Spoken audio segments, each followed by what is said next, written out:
رو از تاجیک بودن خودم کجای راه سرم برای تاجیکان پیغامی یزدانی تو میارزی پریشان خلق تاجیک بود زی دستی اجنبی ما رها کردی وطن را از پریشانی تو میارزی بشیر مادرت خوردی قسم صلح آرم خرید جانی هر یک تاجیکستانی تو میارزی چی خدمت کنم؟ چی مشکل؟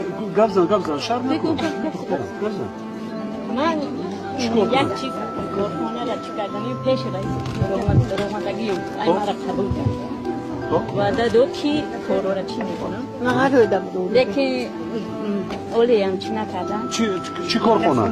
چی؟ کارخانه گفتن همین جروب و همین چیا یک جای دکان ها؟ که اونجا در خدمت میکنی یا که دخترها کارا جمع دختر میکنی؟ کار جمع چند جا؟ چند جای ده؟ 13 دختر 13 دختر؟ نام چی است؟ ماهی تابان در نام ثبت